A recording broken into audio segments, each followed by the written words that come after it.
প্রিয় শিক্ষার্থী, আজকের এই ক্লাসে তোমাদেরকে জানাই স্বাগতম। এই ভিডিওতে আমি তোমাদের ইংরাজি বইয়ের ইউনিট 3.5 নিয়ে আলোচনা করব।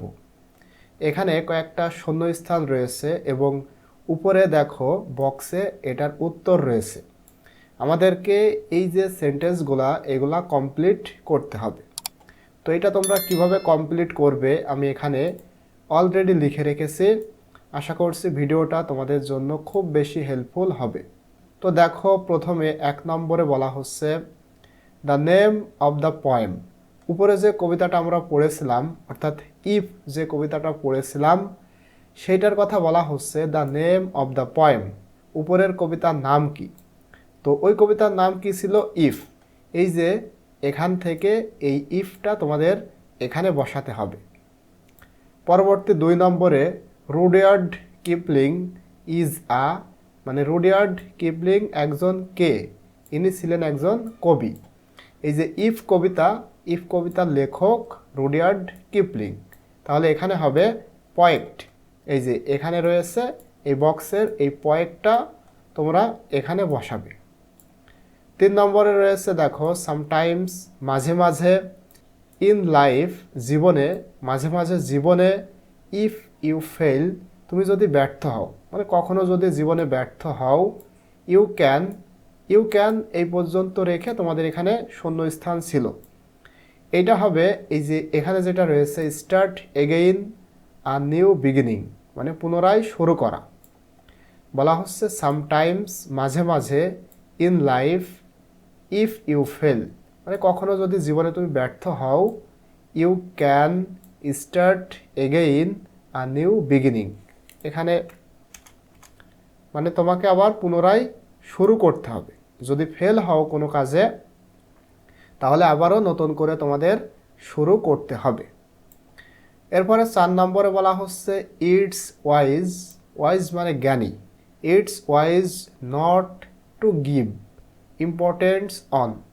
এখানে হবে তোমাদের ইয়োর ফেইলার্স, মানে এই যে এখানে রয়েছে ইয়োর ফেইলার্স, মানে এটার অর্থ হচ্ছে ইটস ওয়াইজ, এটাই জ্ঞানী, নট টু গিভ ইম্পর্টেন্স, মানে যারা জ্ঞানী তারা গুরুত্ব দেয় না অন ফেইলার্স, তাদের ব্যর্থতাকে। মানে জ্ঞানীরা কখনো তাদের যে ফেইলার বা ব্যর্থতা এটাকে গুরুত্ব দেয় না, পুনরায় তারা আবার নতুন করে শুরু করে। 5 নম্বরে অন ব্যাড ডেজ, খারাপ দিনে, we must not give up, মানে দুর্দিনে বা খারাপ দিনে আমাদের হাল ছাড়া উচিত নয়। গিভ আপ মানে ছেড়ে দেওয়া, হাল ছাড়া উচিত নয়। রেদার, এটার পরিবর্তে উই উইল, আমাদের উচিত, বা উই উইল হোল্ড, এই যে এখান থেকে hold on to the will to do something good, এইটা হবে তোমাদের 5 নম্বরে। মানে খারাপ দিনে আমাদের হাল ছাড়া উচিত নয়। রেদার, এটার পরিবর্তে we will hold on the will মানে ইচ্ছা, আমাদের ইচ্ছাকে ধারণ করতে হবে, মানে ইচ্ছা শক্তিকে ধরে রাখতে হবে। টু ডু সামথিং গুড, ভালো কিছু করার জন্য।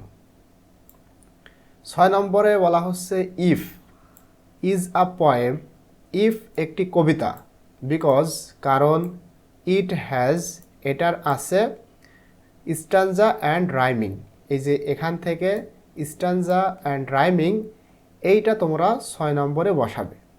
মানে ইফ একটি কবিতা কারণ এটার স্ট্যানজা রয়েছে এবং রাইমিং রয়েছে। এরপরে 7 নম্বরে রয়েছে the rhyming word of toss, এই যে টসের রাইমিং ওয়ার্ড কোনটা? এই যে এই বক্সের মধ্যে থেকে লস হবে, টস লস, তোমরা এখানে লিখবে লস, মানে রাইমিং, এই যে টসের রাইমিং ওয়ার্ড লস।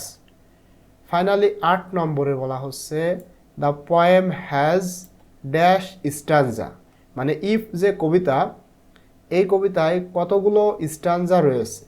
এখানে হবে 1, এই যে এখানে রয়েছে 1, এই 1টা তোমরা সর্বশেষ 8 নম্বরে বসাবে।